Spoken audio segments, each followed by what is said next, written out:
கர்த்தருடைய திருநாமம் மகிமைப்படுவதாக.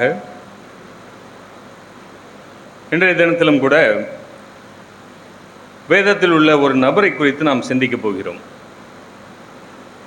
அந்த நபருடைய பெயர் எலேயாசர்.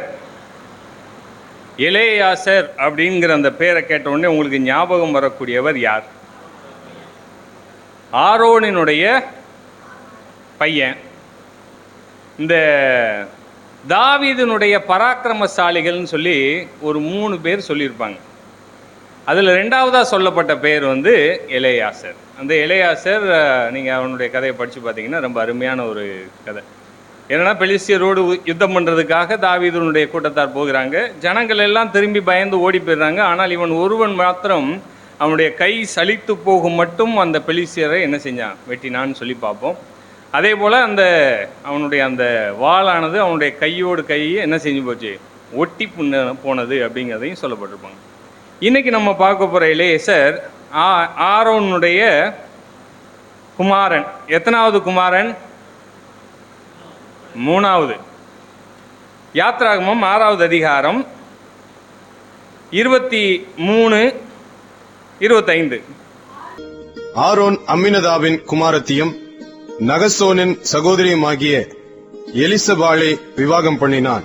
இவள் அவனுக்கு நாதாபையும் அபியூவையும் எலேயாசாரையும் இத்தாமாரையும் பெற்றாள்.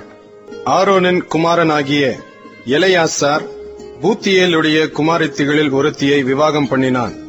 அவள் அவனுக்கு பினேகாசை பெற்றாள். அவரவர் வம்சங்களின்படி லேவியருடைய பிதாக்களாகிய தலைவர் இவர்களே.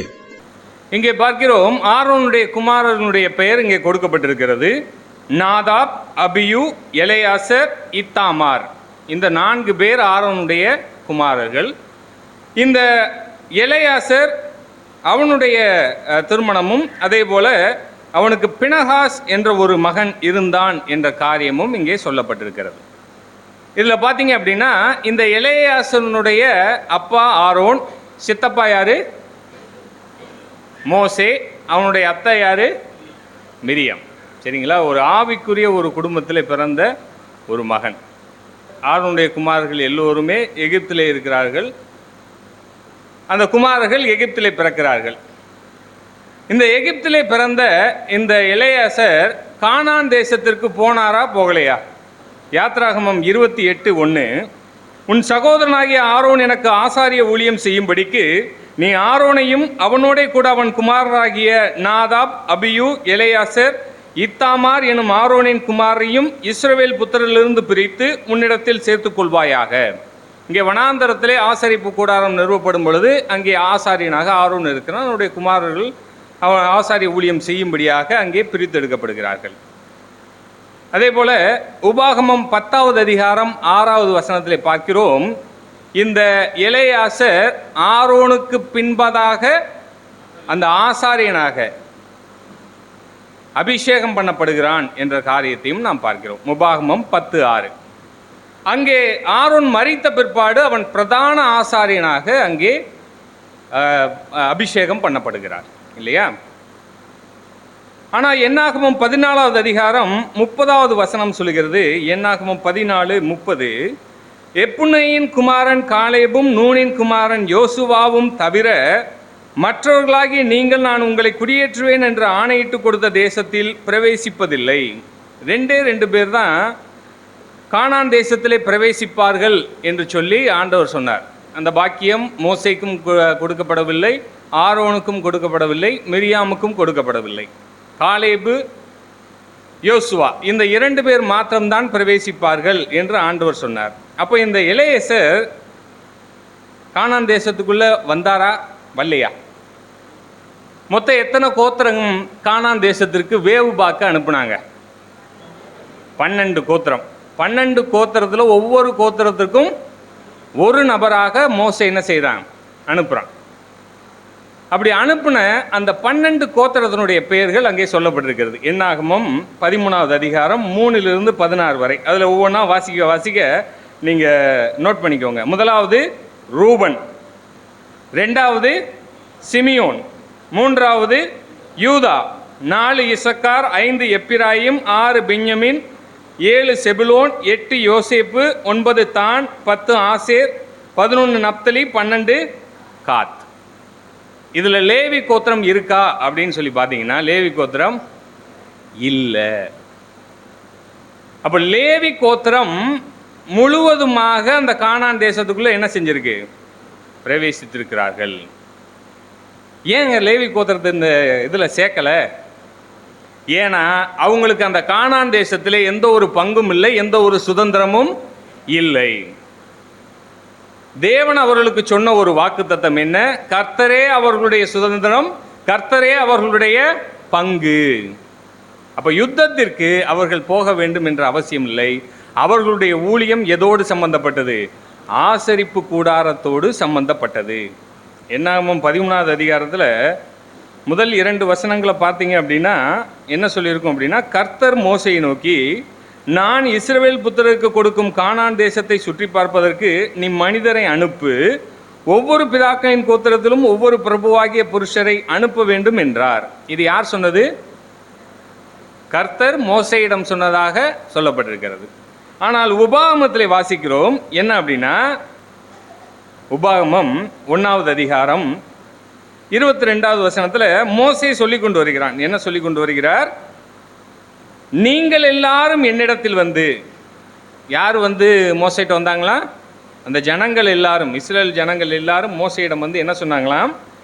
நமக்காக அந்த தேசத்தை சோதித்து பார்க்கவும், நாம் இன்ன வழியாக அதில் சென்று இன்ன பட்டணங்களுக்கு போகலாம் என்று நமக்கு மறுசெய்தி கொண்டு வரவும் நமக்கு முன்னாக மனிதரை அனுப்புவோம் என்றீர்கள்.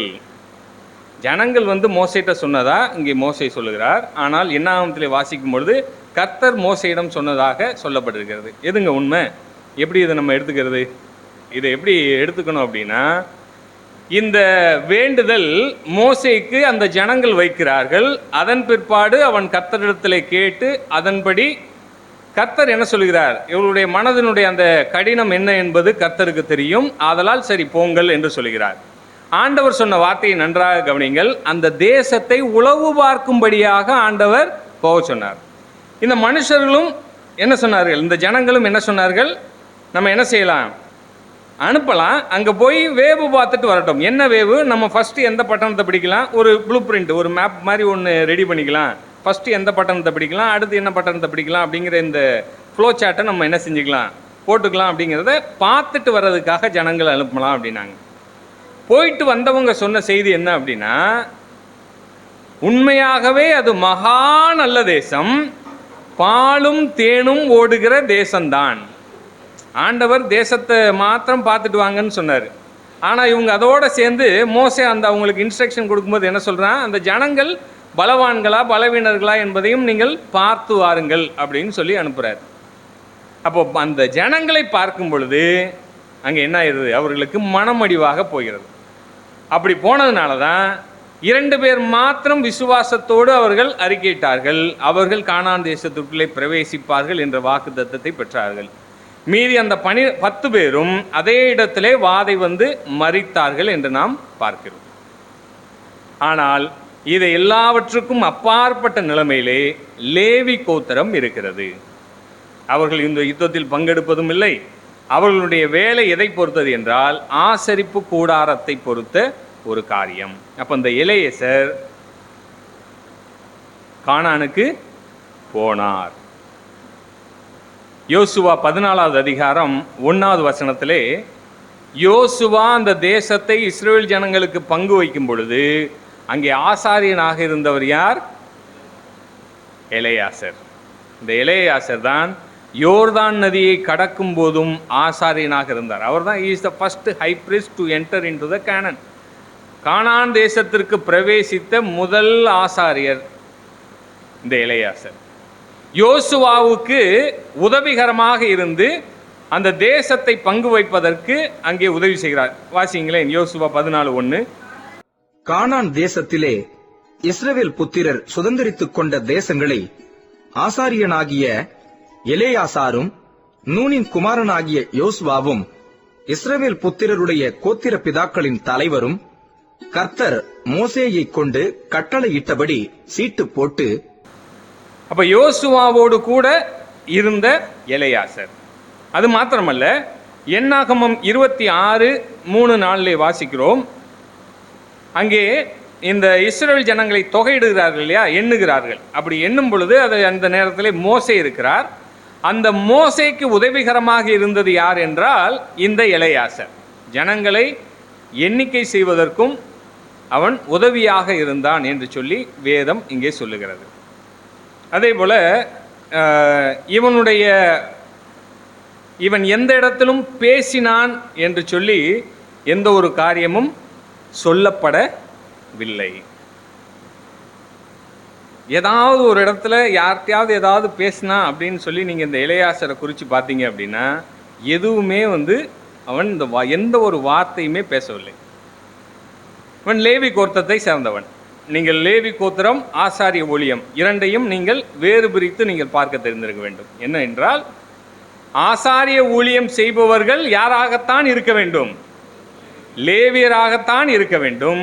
ஆனால் லேவியர்கள் எல்லோரும் ஆசாரியர்கள் அல்ல. சரிங்களா?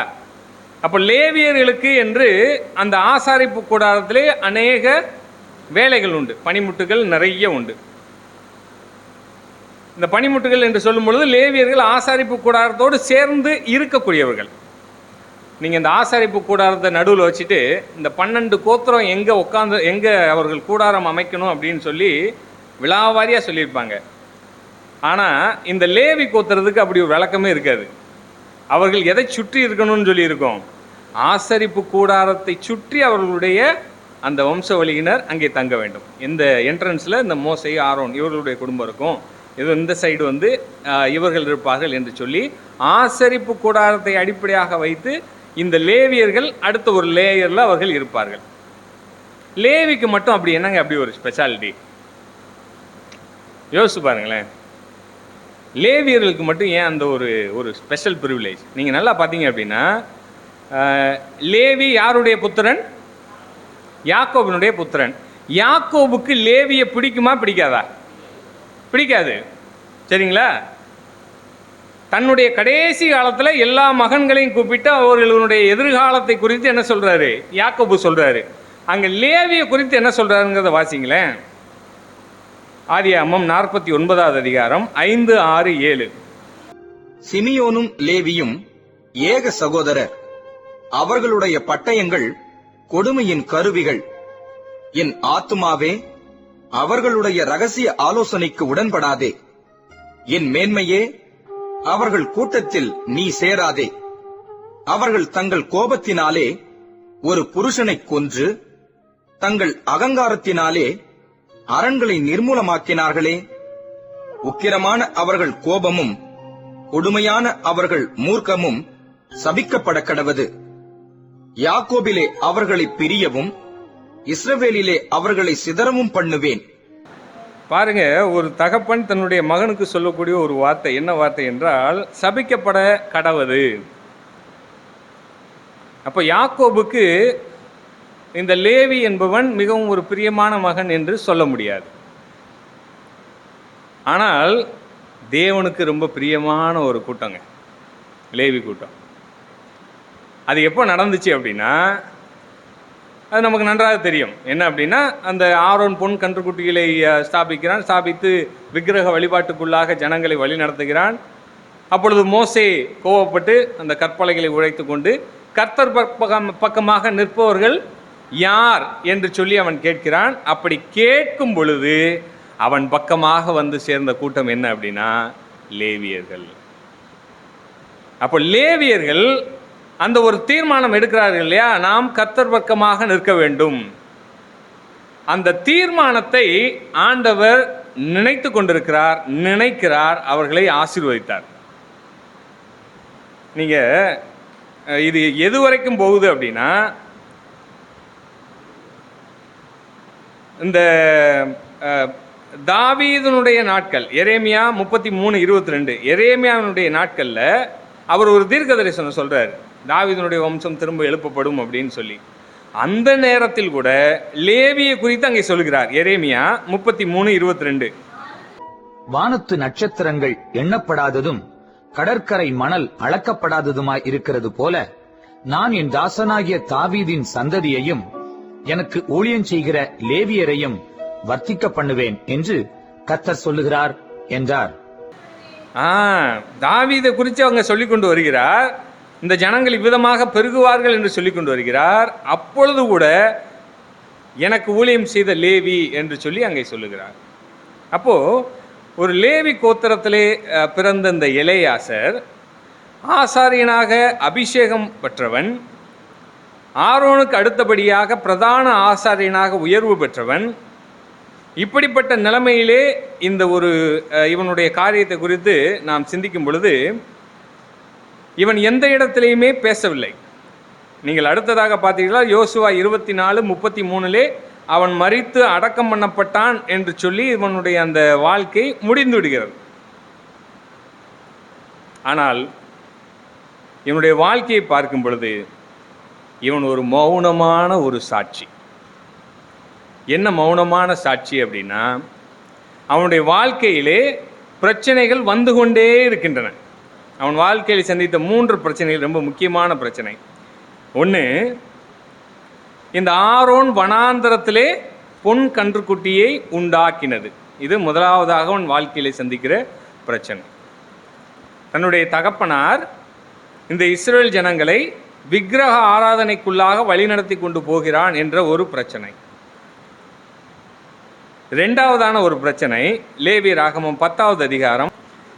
இங்கே நாம் பார்க்கிறோம், இந்த லேவியராகமம் 10வது அதிகாரத்திலே ஆரோனுடைய முதல் 2 குமாரர்கள் நாதாபும் அபியுவும் அந்நிய அக்கினியை எடுத்துக்கொண்டு அங்கே பிரவேசித்தார்கள். அதனால் அவர்கள் அந்த இடத்திலே கொல்லப்பட்டார்கள். அப்பொழுது அந்த 10வது அதிகாரம் 2வது வசனத்தில் சொல்லப்பட்டிருக்கிறது, அப்பொழுது அக்கினி கர்த்தருடைய சன்னதியிலிருந்து புறப்பட்டு அவர்களை பட்சித்தது, அவர்கள் கர்த்தருடைய சன்னதியில் செத்தார்கள். இது அவன் வாழ்க்கையில் சந்திக்கிற 2வது பிரச்சனை. அவருடைய தகப்பன்மார் அவர்களுடைய வழி வேறு விதமாக இருந்தது. தன்னுடைய உடன் பிறந்த அண்ணன்மார்கள் சகோதரர்கள் அவர்களுடைய வழிமுறை வேறாக இருந்தது. அவர்கள் அந்நிய அக்கினியை கொண்டு வந்தார்கள். அதை நாங்கள் அந்நிய அக்கினி, தூப கலசத்தில் பலிபீடத்தில் எரியக்கூடிய அந்த அக்கினியை எடுத்துக்கொண்டு அவர்கள் அந்த தூப கலசத்தை நிரப்பி அவர்கள் அந்த தூப வர்க்கத்தை போட வேண்டும். அதுதான் ஆசாரிய ஊழியம். ஆனால் அவர்கள் வேறு அந்நிய அக்கினியை கொண்டு வந்தார்கள். அந்நிய அக்கினியை கொண்டு வந்ததற்கு அதுக்காக ஆண்டவர் அவர்களை தண்டிக்கலாமா அப்படின்னு சொல்லி கேட்டிங்கன்னா, இதில் புரிஞ்சு கொள்ள வேண்டியது ரொம்ப எளிதான ஒரு காரியம். என்ன அப்படின்னா, பலிபீடம் இல்லாமல் நீங்கள் தேவனுடைய சமூகத்திலே நீங்கள் பிரவேசிக்க முடியாது. ஆண்டவராகிய இயேசு கிறிஸ்து நம்முடைய பலிபீடமாக இருக்கிறார். அவர் மூலமாக மாத்திரமே நாம் தேவனிடம் சேர வேண்டும். அவரை அல்லாமல் வேறு வழியாக நாம் முயற்சி செய்வது என்பது வீணானது. அது நமக்கு பிரச்சனையை கொண்டு வரும். அது உங்களால் முடியாது. எந்த ஒரு மனிதனும் தேவனிடம் கிட்டி சேர்வதற்கு பலிபீடம் தேவை. நம்முடைய பலிபீடம் ஆண்டவராக இயேசு கிறிஸ்துவாக இருக்கிறார். அது பழைய ஏற்பாட்டு காலத்திலே பார்க்கும் பொழுது அந்த பலிபீடத்தில் இருக்கக்கூடிய அக்னியை எடுத்துதான் அவர்கள் தூப கலசத்திலே அந்த தூப வர்க்கத்தை போட வேண்டும். அந்த தூப வர்க்கத்தை எடுத்துக்கொண்டு தான் அவர்கள் அந்த ஆலயத்திற்குள்ளாக, அந்த ஆசரிப்பு கூடாரத்துக்கு உள்ளாக அவர்கள் பிரவேசிக்க வேண்டும். அந்த அந்நிய அக்னியை கொண்டு வந்ததாலே கர்த்தருடைய சமூகத்திலே அவர்கள் செத்தார்கள். அடுத்ததாக அவனுடைய வாழ்க்கையில் இருந்த பிரச்சனை, அந்த பிரச்சனையிலே அதன் மூலமாக அவன் எந்த விதத்திலும் பாதிப்பை அவன் ஏற்றுக்கொள்ளவில்லை. துக்கப்பட்டார்கள். நீங்கள் அதை தொடர்ச்சியாக வாசித்தீர்கள் என்றால், பாவ நிவாரண பலியை என்ன செஞ்சுருக்கணும், அந்த அங்கே சுட்டு அவர்கள் என்ன செய்திருக்கணும், சாப்பிட்ருக்கணும். ஆனால் அவர்கள் என்ன செஞ்சுருக்க மாட்டாங்க. ஆரோனும் அவனுடைய குமாரர்களும் அந்த பாவ நிவாரண பலிக்கான அந்த ஆட்டை என்ன செய்திருப்பார்கள், முழுவதுமாக தகனித்திருப்பார்கள். அதை பரிசுத்த ஸ்தலத்திலே அமர்ந்து சாப்பிட வேண்டும், புசிக்க வேண்டும் என்பது கட்டளை. அவர்கள் அதை புசித்திருக்க மாட்டார்கள். ஆனால் மீதி எல்லா சடங்குகளையும் செய்திருப்பார்கள். அங்கே ஆரோனிடம் அந்த மோசே இந்த 2 பேரிடம் தான் கேட்பான். எலெயாசரிடமும் அந்த இத்தாமாரிடம் மட்டும்தான் என்ன செய்வான், கேட்பான். ஆனால் அதற்கு ஆரோன் பதில் சொல்லுவான். இன்றைய தினத்தில் தானே இந்த 2 பேர் மரித்து போனார்கள், நாங்கள் எப்படி இதை புசிப்போம்? அப்போது துக்கப்படுகிறவர்களோடு துக்கப்படுகிறவர்களாக காணப்பட்டான். ஆனால் அவர்களுடைய அந்த வழியை அவன் பின்பற்றவில்லை. ஆரோன் பொன் கன்றுக்குட்டி செய்யும் பொழுது அவனுக்கு உதவியாக இந்த எலெயாசார் இருந்தாரா என்றால் இல்லை. அந்நிய அக்னியை இந்த 2 சகோதரர்கள் கொண்டு வரும்போது இவனும் கொண்டு வந்தானா என்றால் இல்லை. இது இரண்டாவது பிரச்சனை. அடுத்ததாக மூன்றாவது ஒரு பிரச்சனை, இந்த கோராகின் கூட்டத்தாரினுடைய பிரச்சனை. என்னாகமம் 16வது அதிகாரம் 1வது வசனம். இங்கே பார்க்கிறோம், இந்த கோகாத்தின் லேவியினுடைய கோத்திரம் தான். கோகாத்தின் குமாரனாகிய இத்சேயாரின் மகன் கோராகு என்பவன் ரூபன் வம்சத்தில் இருப்பவர்களும் இன்னும் 250 ஒரு பெரிய என்ன சொல்றது, பிரபலமானவர்கள், இங்கே சொல்லப்பட்ட வார்த்தை பிரபலமானவர்களும் ஆகிய 250 பேர்களோடு கூட மோசேக்கு முன்பாக எழும்புகிறான். நீங்கள் நல்லா ஞாபகத்தில் வச்சுக்கோங்க, லேவியர்கள் அவர்களுடைய ஊழியம் என்ன அப்படின்னா அந்த பனிமுட்டுகளை எடுத்துக்கொண்டு சுமப்பது, இதுதான் அவர்களுடைய வேலை. இந்த ஃபோட்டோவில் இந்த கிருபாசனம் இருக்குது. இந்த கிருபாசனத்தை இப்படியே வெளியே என்ன செய்ய முடியாது, தூக்கிட்டு போக கூடாது. இந்த கிருபாசனத்தை எப்படி எடுத்து செல்ல வேண்டும் என்பது முதற்கொண்டு ஆண்டவர் சொல்லியிருக்கிறார். என்ன செய்யணும் அப்படின்னா, அந்த பரிசுத்த ஸ்தலம், மகா பரிசுத்த ஸ்தலம், இது ரெண்டுக்கும் நடுவில் என்ன இருக்கும் அப்படின்னா ஒரு திரை இருக்கும். அந்த திரையை எதன் மீது போட வேண்டும், இந்த கிருபாசனத்தின் மீது போட்டு அதை கட்ட வேண்டும். அதன் பின்பாக தகசு தோலை போர்த்த வேண்டும். இதை எல்லாம் வேற இந்த இரத்தாம்பர அந்த போர்வையும் அவர்கள் போட வேண்டும். இந்த இரத்தாம்பரம் அப்படிங்கிறது ரெட் கலர் கிடையாது, அது என்ன கலரு, நீலம், இண்டிகோ கலர், சரிங்களா? அதை போட்டு மூடி தான் இந்த உடன்படிக்கை பெட்டியை என்ன செய்யணும், அந்த ஆசாரிப்பு கூடாரத்தை விட்டு வெளியே எடுத்து கொண்டு வர வேண்டும். நம்ம வாசிக்கிறோம் இல்லையா, ஆண்டவர் அந்த திரையை கிழித்தார், தம்முடைய மாம்சமாகிய திரையின் வழியாக அந்த திரையை கிழித்தார். அப்படிங்கிறது இந்த கிருபாசனத்தை மறைத்து கொண்டிருக்கிற அந்த திரையை ஆண்டவர் கிழித்தார். அதனால தான் நம்ம கிருபாசன தண்டையிலே தைரியமாக கிட்டி சேர்க்கிறோம். இது பழைய ஏற்பாட்டு காலத்தில் இல்லை. இந்த கிருபாசன தண்டையில் யார் போவார்கள் என்றால் ஆசாரியர்கள் மாத்திரம் போவார்கள். அதுவும் பிரதான ஆசாரியன் பலியோடு சென்று அங்கே பார்க்க வேண்டும். இதை இப்போ ஆசாரிப்பு கூடாரத்தை பிரித்து திரும்ப என்ன செய்கிறாங்க, கட்டுறாங்க, பிரிக்கிறாங்க, வேற ஒரு இடத்துக்கு மூவ் பண்ணுறாங்க. அப்படின்னா ஆசாரியர்கள் இந்த கிருபாசனத்தை என்ன செய்யணும், அதையெல்லாம் சுற்றி பேக் பண்ணணும். பேக் பண்ண பிற்பாடு அந்த லேவியர்களை அழைப்பார்கள். அதன் பிற்பாடு அவர்கள் என்ன செய்யணும், வந்து தூக்கிட்டு போக வேண்டும். இந்த இப்படி பேக் பண்ணுறாங்க பாருங்க, இந்த பேக் பண்ணுறதை லேவியர்கள் பார்க்கலாமா அப்படின்னா பார்க்கக்கூடாது. அப்படி பார்த்தால் அவர்களுக்கு மரண தண்டனை நிச்சயம். அவர்கள் அந்த கர்த்தருடைய சமூகத்தில் கொல்லப்பட வேண்டும். இந்த ஆசாரியர்களுக்கு அது கொடுக்கப்பட்ட ஒரு காரியம். யாருக்கு, ஆரோனுக்கும் ஆரோனுடைய குடும்பத்தாருக்கும் கொடுக்கப்பட்ட ஒரு ப்ரிவிலேஜ். என்ன ப்ரிவிலேஜ், அவர்கள் அந்த கிருபாசன தண்டை பேக் பண்ணக்கூடிய ஆசாரிய ஊழியம், பேக் பண்ணுறது, அதை மேனேஜ் பண்ணுறது, அப்பங்கள்லாம் வைக்கிறது, இந்த மாதிரி இந்த பிரகாரத்துக்கு உள்ளாக நடக்கக்கூடிய எல்லா ஊழியங்களும் யாருக்கு சொந்தமானது என்றால் இந்த ஆரோனுடைய குடும்பத்தாருக்கு சொந்தமானது. அதன் பிற்பாடு இந்த பனிமுட்டுகளை பிரிப்பது, சேர்ப்பது, அதை கொண்டு போவது, தூக்கி சுமப்பது, இந்த வேலையெல்லாம் யாரோட வேலை அப்படின்னா லேவியர்களுடைய வேலை. இதில் தான் இந்த கோராகினுடைய கூட்டத்தாருக்கு ஒரு பெரிய பிரச்சனை. நம்ம எல்லாரும் சபை தானே, எல்லாரும் என்ன செஞ்சுருக்கோம், ஆண்டவர் எல்லாரையும் எகிப்திலிருந்து அழைத்து கொண்டு வந்திருக்கிறார், எல்லாரும் சமம்தான் ஆண்டவருக்கு முன்னாடி. அப்போது நீங்கள் மட்டும் ஏன் என்ன செய்றீங்க, உங்களை உயர்த்துகிறீர்கள் அப்படின்னு சொல்லி இந்த கோராகின் கூட்டத்தார் மோசேக்கும் ஆரோனுக்கும் எதிராக கிளம்புகிறார்கள். இது எலெயாசார் தன்னுடைய வாழ்க்கையில் சந்திக்கிற மூன்றாவது பிரச்சனை. தன்னுடைய சொந்த கூட்டம், சொந்த இனம் லேவி கூட்டத்தில் ஒரு பிரச்சனை. இதற்கு முன்னாடி பார்த்தது அவருடைய குடும்ப தலைவரிடத்தில் இருந்த பிரச்சனை. அடுத்ததாக குடும்பத்தில் இருந்த பிரச்சனை. கோராகினுடைய புத்திரர்கள் இவர்களுக்கு விரோதமாக வருகிறார்கள். அதனுடைய முடிவு நமக்கு நன்றாக தெரியும். அவர்களை பூமியானது என்ன செய்தது, விழுங்கி போட்டது. இந்த விழுங்கி போட்ட பிற்பாடு இது ஒரு சம்பவம். இதுலேயும் இந்த எலெயாசார் பாதிக்கப்படவில்லை. அடுத்ததாக ஒரு காரியம் என்ன அப்படின்னா, அவங்களுக்குள்ளேயே என்ன ஆகிப்போச்சு, சண்டை ஆகிப்போச்சு. யார் யாருக்குள்ள, ஆரோனும் மிரியாவும் யாருக்கு விரோதமாக வர ஆரம்பிச்சிட்டாங்க? மோசேக்கு விரோதமாக வர ஆரம்பிச்சிட்டாங்க. அப்போது ஆண்டவர் என்ன செய்கிறாரு? விளக்கம் சொல்கிறாரு. நான் எல்லாருக்கும் சொப்பனத்தில் பேசுவேன், ஆனால் மோசையோடு முகமுகமாய் பேசுவேன். அதிலே மிரியாமுக்கு ஒரு தண்டனை கிடைக்கிறது, குஷ்டரோகத்தால் பாதிக்கப்படுகிறார்கள். இந்த 4 சம்பவங்கள் இந்த எலெயாசாருடைய வாழ்க்கையிலே அவன் பார்த்த பிரச்சனைகள். ஆனால் அவன் அதன் மூலமாக எந்த ஒரு பாதிப்பையும் அடையவில்லை. ஏன்னா இந்த லேவி, இந்த சண்டை நடக்குது இல்லையா, இந்த கோராகினுடைய புத்திரர்களுடைய பிரச்சனை, இந்த பிரச்சனை முடிஞ்ச பிற்பாடு ஆண்டவர் ஒரு காரியத்தை சொல்றார். என்ன அப்படின்னா 39:40 என்னாகமம் 16. இங்கே ஆண்டவர் ஒரு காரியத்தை சொல்றாரு. அந்த 250 பேர் எதை கொண்டு வந்திருந்தாங்க? தூப கலசத்தை கொண்டு வந்தாங்க. அந்த தூப கலசத்தெல்லாம் எடுத்து பலிபீடத்தை மூடத்தக்கதாக ஒரு தகடை அடிக்க சொல்றாரு. இந்த தகடை அடிக்க சொன்னது யார்கிட்ட சொன்ன? மோசே எலெயாசரிடம் சொல்லுகிறார்.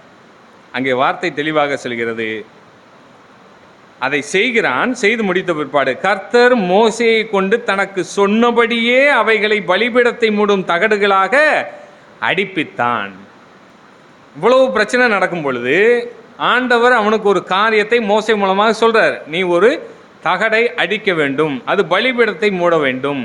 அதன்படி அவன் செய்தான். இன்னொரு ஒரு காரியம், ரொம்ப சிறப்பான ஒரு காரியம், வேறு யாரும் அதை செய்தார்கள் என்று சொல்ல முடியாது. இந்த சிவப்பு கடாரி ஞாபகம் இருக்கா உங்களுக்கு? என்னாகமம் 19வது அதிகாரம் 1, 2, 3. கர்த்தர் மோசேயையும் ஆரோனையும் நோக்கி, கர்த்தர் கற்பித்த நியம பிரமாணமாவது, பழுதற்றதும் ஊனமில்லாததும் நுகத்தடிக்கு உட்படாததுமாகிய சிவப்பான ஒரு கிடாரியை உன்னிடத்தில் கொண்டு வரும்படி இஸ்ரவேல் புத்திரருக்கு சொல்லுங்கள். அதை எலெயாசார் என்னும் ஆசாரியனிடத்தில் ஒப்புக் கொடுங்கள். அவன் அதை பாளையத்துக்கு வெளியே கொண்டு போக கடவன். அங்கே அது அவனுக்கு முன்பாக கொல்லப்பட கடவது. இங்கே பாருங்கள் பிரியமானவர்களே, இந்த சிவப்பு கிடாரியினுடைய காரியம் இந்த ஒரே ஒரு பகுதியில் மாத்திரம்தான் சொல்லப்பட்டிருக்கிறது. இந்த சிவப்பு கிடாரியினுடைய காரியத்தை தலைமையேற்று நடத்தின ஆசாரியன் யார் என்றால் எலெயாசர். எலெயாசரிடம் அதை ஒப்படைங்கள் ஆண்டவர் சொன்ன வார்த்தை. அதை அவன்கிட்ட கொடுத்துட்டா அவன் அதை என்ன செஞ்சிருவான்? செஞ்சு முடிச்சிருவான். அதில் எந்த ஒரு பிரச்சனையும் கிடையாது.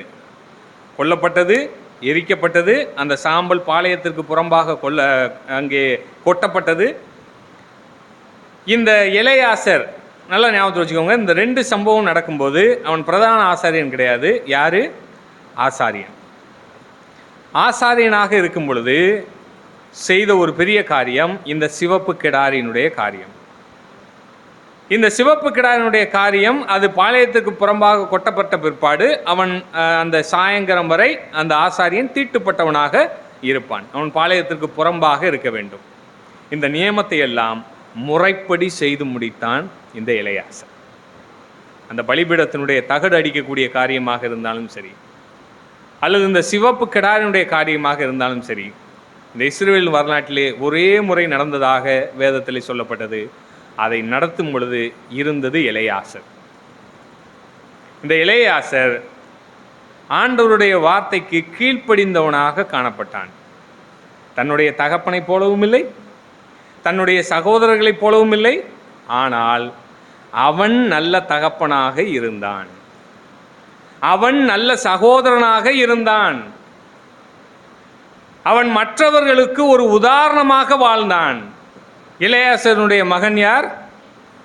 பினகாஸ். பினகாசை குறித்து ஆண்டவர் என்ன சொல்லுகிறார்? என்னாகமம் 25வது அதிகாரம் 11வது வசனம். இங்கே ஆரோனின் குமாரனான எலெயாசரின் மகன் பினகாஸ் என் நிமித்தம் அவர்கள் நடுவில் பக்தி வைராக்கியம் காண்பித்ததினால் இஸ்ரவேல் புத்திரர் மேல் உண்டான என் உக்கிரத்தை திருப்பினார். பிரியமானவர்களே, தன்னுடைய மகன் பக்தி வைராக்கியம் உள்ளவனாக, கர்த்தருக்கு பிரியமான, கர்த்தர் மீது பக்தி வைராக்கியம் உள்ளவனாக அவனை வளர்க்கும்படியாக எலெயாசருடைய வாழ்க்கை இருந்தது. 1 நாளாகமம் 9வது அதிகாரம் 20வது வசனம் இங்கு எலெயாசாருடைய மகன் பினகாசுடன் யார் இருந்தாராம்? கர்த்தர் இருந்தார். அப்ப இந்த எலெயாசார் ஆசாரியனாக இருந்த பொழுதும் சரி, பிரதான ஆசாரியனாக இருந்த பொழுதும் சரி, அவன் தன்னுடைய பொறுப்புகளை உணர்ந்தவனாக அவன் இருந்தான். அவனுக்கு முன்மாதிரி என்று சொல்லத்தக்கதான மனிதர்கள் யாரும் இல்லாத போது அவன் கர்த்தருக்கு பிரியமானவனாக நடந்தான். தன்னுடைய தகப்பனை போலும் அல்ல, தன்னுடைய சகோதரர்களைப் போலும் அல்ல, அவனே தன்னை ஒரு முன்மாதிரியாக அடுத்தடுத்த சந்ததிக்கு விட்டு சென்றான். பிரியமானவர்களே, இந்த எலெயாசாரிடமிருந்து நாம் கற்றுக்கொள்ள வேண்டிய காரியம் என்ன என்றால், எலெயாசார் இப்பொழுது நமக்கு முன்பாக எழுந்து ஒரு கேள்வி கேட்கிறான் என்றால், நான் ஆசரிப்பு கூடாரத்திலே நான் ஊழியம் செய்தேன். அந்த ஆசரிப்பு கூடாரம் என்பது நிழலாக இருக்கிறது. நமக்கு நன்றாக தெரியும், அது பழைய ஏற்பாட்டினுடைய காரியம், நிழல். நீங்கள் புதிய ஏற்பாட்டிலே இருக்கிறீர்கள், நீங்கள் நிஜ ஆசாரியர்களாக இருக்கிறீர்கள். அப்படிதான் வேதம் நம்மை சொல்கிறது. நாம் யார்? பரிசுத்த ஜாதி, ராஜரீக ஆசாரிய கூட்டம். நம்ம லேவி கிடையாது, நம்ம யாரு? ஆசாரிய கூட்டம். நாம் தேவனுக்கு ஊழியம் செய்வதற்காக உள்ளே இருக்கக்கூடிய அந்த ஆசாரிய கூட்டமாக நாம் இருக்கிறோம். அப்போ எலெயாசார் இப்பொழுது எழும்பு கேள்வி கேட்கிறார் என்றால், நான் பழைய ஏற்பாட்டிலே அந்த நிழலுக்கு நான் உண்மையாக இருந்தேன், நீங்கள் புதிய ஏற்பாட்டிலே நிஜத்திலே இருக்கிறீர்கள், நீங்கள் எந்த அளவு உண்மையாக இருக்கிறீர்கள்? என்னுடைய காலத்திலே நியாயப்பிரமாண புஸ்தகம் என்று சொல்லி ஒன்று கிடையாது. தோல் சுருளில் எழுதப்பட்டது, அது தேவனுடைய சமூகத்தில் வைக்கப்பட்டிருக்கும். ஆனால் அதை வாசிக்கும் பொழுது மோசே சொல்லக்கூடிய கட்டளைகளை நாங்கள் கேட்டு அதன்படி என்ன செய்தோம்? நடந்தோம். ஆனால் புதிய ஏற்பாட்டிலே வாழக்கூடிய உங்களுக்கு ஒவ்வொருவருடைய கரங்களிலும் தேவனுடைய வார்த்தை இருக்கிறது. இந்த வார்த்தையை நீங்கள் எந்த அளவு நேசித்து அதன்படி நடக்கிறீர்கள்? இதுதான் எலெயாசார் கேட்கக்கூடிய கேள்வி. நான் வாழும் பொழுது மனிதன் எனக்கு முன்பாக ஒரு மாடல், ஒரு உதாரணத்துவ புருஷன் என்று சொல்லி யாருமே இல்லை. என்னுடைய தகப்பனும் இல்லை, என்னுடைய சகோதரர்களும் இல்லை, என்னை சுற்றி இருந்த அந்த கூட்டமும் அப்படிப்பட்ட ஒரு உதாரணத்தோடு இல்லை. நான் பார்த்து வளர்வதற்கு மனிதர்கள் அப்படிப்பட்ட நிலைமையிலே இல்லை. ஆனால் அவர்களிடமிருந்து நான் கற்றுக்கொண்டேன். நான் என்னை ஒரு உதாரணமாக நான் மாற்றிக்கொண்டேன். ஆனால் புதிய ஏற்பாட்டிலே வாழக்கூடிய நீங்கள் உங்களுக்கு ஒரு மாடலாக, உங்களுக்கு ஒரு மாதிரியாக ஆண்டவராகிய இயேசு கிறிஸ்து இருக்கிறார். ஆண்டவராகிய இயேசு கிறிஸ்து இந்த உலகத்தில் எப்படி வாழ்ந்தார், என்ன பேசினார், என்ன செய்தார் என்ற காரியங்கள் எல்லாம் உங்களுக்கு வெளிப்படையாக தெரியப்பட்டிருக்கிறது. நான் வாழ்ந்த பொழுது அப்படி இல்லை. எனக்கு தெரிந்தது இந்த ஆசரிப்பு கூடாரம். இந்த ஆசரிப்பு கூடாரத்தின் வழியாக செல்ல வேண்டும் என்றால் இந்த பலிபீடத்தின் வழியாக செல்ல வேண்டும், இப்படித்தான் தேவனை சேர வேண்டும் என்பது எனக்கு போதிக்கப்பட்டது. ஆனால் உங்களுக்கு அப்படி அல்ல. இந்த மெய்யான ஆசரிப்பு கூடாரம் ஆண்டவராகிய இயேசு கிறிஸ்து என்பது உங்களுக்கு வெளிப்படுத்தப்பட்டிருக்கிறது.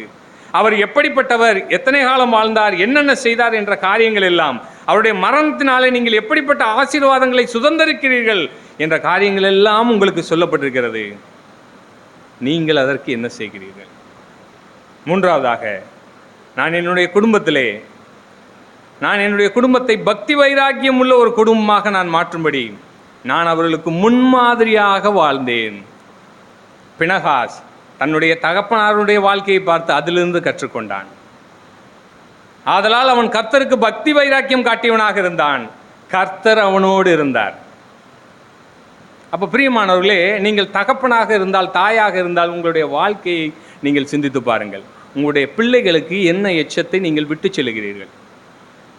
உங்களை குறித்து உங்கள் பிள்ளைகள் சிந்தித்து பார்க்கும் பொழுது என்ன சொல்லுவார்கள்? உங்களுடைய வாழ்க்கை, தனிப்பட்ட வாழ்க்கை, உங்களுடைய சமூக வாழ்க்கை, உங்களுடைய சபை வாழ்க்கை எப்படிப்பட்டதாக இருக்கிறது?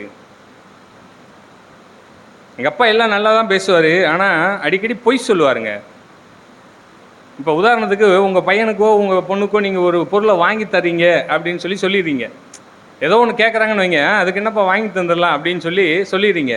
ஆனால் வாங்கி தரல. அந்த குழந்தை உங்களை குறித்து என்ன நினைக்கும்னு நினைக்கிறீங்க? என்னுடைய அப்பா என்னுடைய அம்மா ஒரு உண்மை இல்லாதவர்கள், சொன்னால் என்ன செய்ய மாட்டாங்க, அதன்படி செய்ய மாட்டார்கள். இந்த வடு இருக்கு இல்லையா, அது மாறாது. ஆனால் இங்கே எலெயாசர் அவன் எந்த ஒரு வார்த்தையும் பேசவில்லை, பேசினதாக வேதத்தில் குறிப்பிடப்படவில்லை. ஆனால் அவன் மௌனமான ஒரு சாட்சியாக வாழ்ந்தான். அவனிடத்துல எந்த ஒரு குறையும் யாரும் கண்டுபிடிக்க முடியாத அளவுக்கு அவனுடைய வாழ்க்கை அப்படி ஒரு ஸ்டாண்டர்டில் வச்சுருந்தான். அவனுடைய அந்த அவனுக்கு என்ன டியூட்டி, என்ன ரெஸ்பான்சிபிலிட்டி, இதெல்லாம் நீங்கள் எடுத்து படித்து பாருங்கள். அவன் எல்லாவற்றையும் மேற்பார்வை செய்வது அவனுடைய வேலை, சேவகம் செய்வது அவனுடைய வேலை, ஆசாரிய ஊழியம் செய்வது அவனுடைய வேலை. இவையெல்லாம் அனுதினமும் நடக்க வேண்டும். கிட்டத்தட்ட 20 வருடங்கள் அவன் ஆசாரியனாக இருக்கிறான். அந்த 20 வருடங்களும் அந்த ஆசாரிய முறைமை என்ன சொல்லுகிறதோ அதன்படி அவன் நடந்தான்.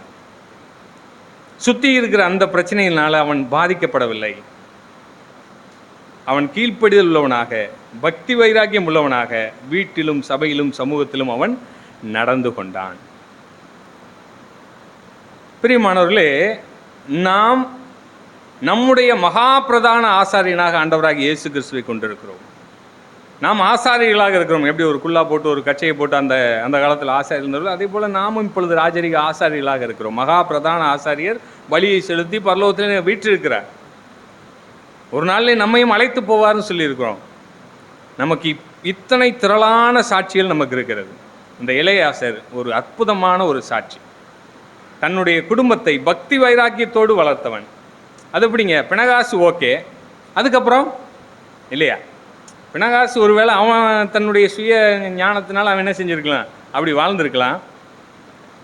1 நாளாகமம் 24வது அதிகாரம் 1-5 வசனங்கள். இங்கே என்ன நடக்குது அப்படின்னா, தாவீது அந்த ஆலயத்தை கட்டணும்னு சொல்லி, இதுக்கு ஆசாரிய ஊழியம் யாரெல்லாம் பார்க்கணும்னு சொல்லி ஆளை தேடுறாங்க. அப்படி தேடும் பொழுது தாவீது சாதோக்கை கொண்டு எலெயாசரின் புத்திரரையும் அகிமெலேக்கையும் கொண்டு இத்தாமாரின் புத்திரரையும் அவர்கள் செய்ய வேண்டிய ஊழியத்துக்கு முறைப்படி அவர்களை வகுத்தான். தேடி பார்க்குறாங்க. தேடி பார்த்து யார் ஆசாரியர்கள்னு சொல்லி பார்க்குறாங்க. அந்த 2 பேருக்கும் வாரிசுள்ள அதன் பிற்பாடு இருக்கக்கூடிய எலெயாசரையும் இத்தாமாரையும் அவர்கள் கணக்கெடுக்கிறார்கள். அவர்களை வகுக்கிற போது இத்தாமாரின் புத்திரரை பார்க்கிலும் எலெயாசரின் புத்திரருக்குள்ளே தலைமையானவர்கள் அதிகமான பேர் காணப்பட்டபடியினால் எலெயாசரின் புத்திரரில் 16 பேர் தங்கள் பிதாக்களுடைய குடும்பத்திற்கும் இத்தாமாரின் புத்திரரில் 8 பேர் தங்கள் பிதாக்களுடைய குடும்பத்திற்கும் தலைமையாக வைக்கப்பட்டார்கள். தட் லீடர்ஷிப் குவாலிட்டி, அந்த லீடர்ஷிப் குவாலிட்டி அவனுடைய வாரிசுகளை எடுத்து பார்க்கும் பொழுது இத்தாமாரனுடைய புத்திரர்களை காட்டிலும் தலைமைத்துவம் உள்ளவர்களாக இந்த எலெயாசரினுடைய புத்திரர்கள் காணப்பட்டார்கள். அவனுடைய சந்ததி ஒரு மனிதனுடைய இம்பேக்ட், ஆரோனுடைய இம்பேக்ட் இல்லை, எலெயாசருடைய தாக்கம். இந்த எலெயாசருடைய தாக்கம் அந்த வம்சம் முழுவதுக்குமாக அந்த தாக்கத்தை கடத்தி கொண்டு போனது. அப்போ நம்முடைய வாழ்க்கை எப்படிப்பட்ட தாக்கத்தை உருவாக்குறது? கடைசி அந்த ஒன்றை மட்டும் பார்த்து முடிச்சிடலாம். லேவியராகமம் 8வது அதிகாரம் 22 வாசிக்கலாம். லேவியராகமம் 8. இங்கே 3 காரியத்தை பார்க்கிறோம். ரத்தத்தை எங்கெங்கே எடுத்து பூசினாங்களாம்?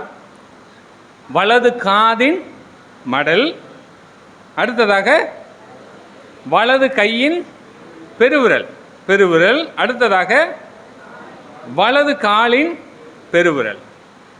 இதில் 3 காரியங்கள் இதனுடைய அடிப்படை. என்ன அப்படின்னா, கர்த்தருடைய வார்த்தைக்கு கீழ்ப்படிய வேண்டும். முதல்ல கேட்கணும், அதன்படி கீழ்ப்படிய வேண்டும். அதனால இந்த வலது காதினுடைய மடலிலே ரத்தம் பூசப்பட்டது. அடுத்ததாக அவன் செய்யக்கூடிய செயல்கள் அது எப்படி இருக்கணும்? அந்த ஊழியம் கர்த்தருக்கு பிரியமானதாக இருக்க வேண்டும். அடுத்ததாக அவனுடைய வலது கால் அது எது அப்படின்னா, அவனுடைய நடத்தை கர்த்தருக்கு பிரியமானதாக இருக்க வேண்டும். ஆசாரியன் என்பவனுக்கு இந்த 3 காரியங்கள் அடிப்படையானது. இந்த வலது காதிலே அவன் கர்த்தனுடைய வார்த்தையை கேட்டு கீழ்ப்படியவனாக இருக்க வேண்டும். அவன் செய்யக்கூடிய செயல்கள், அவன் செய்யக்கூடிய ஊழியங்கள் கர்த்தருக்கு பிரியமானதாக இருக்க வேண்டும். அவனுடைய நடத்தை தேவனுக்கு உகந்த பரிசுத்தமாக இருக்க வேண்டும். எலெயாசருடைய வாழ்க்கை அப்படித்தான் இருந்தது. நாம் நம்மையே சொல்லிக் கொள்கிறோம், நாம் தேவனுடைய சபை, தேவனுடைய பண்ணை, தேவனுடைய ஆலயம், தேவனுடைய மாளிகை. ஆனால் நம்முடைய வாழ்க்கை எப்படி இருக்கிறது? நாம் நம்முடைய பிள்ளைகளுக்கு முன்மாதிரியாக இருக்கிறோமா? நாம் முன்மாதிரியான ஒரு ஆளாக நாம் காட்டிக் கொள்கிறோமா? நம்முடைய கீழ்ப்படிதலாகட்டும், நம்முடைய நடத்தையாகட்டும், நம்முடைய ஊழியமாகட்டும் எல்லாம் கர்த்தருக்கு பிரியமானதாக இருக்கிறதா? சிந்தித்து பார்ப்போம். இந்த எலெயாசர் மிக அற்புதமான ஒரு ஆசாரியன். தன்னுடைய வேலையை சிரத்தையாக செய்தான். அதை தாண்டி அவன் எந்த ஒரு காரியமும் செய்யவில்லை. ஆண்டவர் தனக்கு என்ன வேலையை கொடுத்தாரோ அதை உண்மையும் உத்தமமாக செய்தான். அதை பக்தி வைராக்கியத்தோடு செய்தான். தன்னுடைய அடுத்த தலைமுறைக்கு ஒரு உதாரணமாக வாழ்ந்தான். அவன் எந்த இடத்திலும் பேசவில்லை, ஆனால் அவனுடைய பெயர் இன்றும் பேசிக்கொண்டிருக்கிறது. பழைய ஏற்பாட்டினுடைய ஆசாரியன் எலெயாசர். அவருடைய வாழ்க்கையிலிருந்து நாமும் கற்றுக்கொள்வோம். நம்மை நாமே சீர்தூக்கி பார்ப்போம். நம்மை நேர்படுத்திக் கொள்வோம். கர்த்தருடைய திருநாமம் மகிமைப்படுவதாக.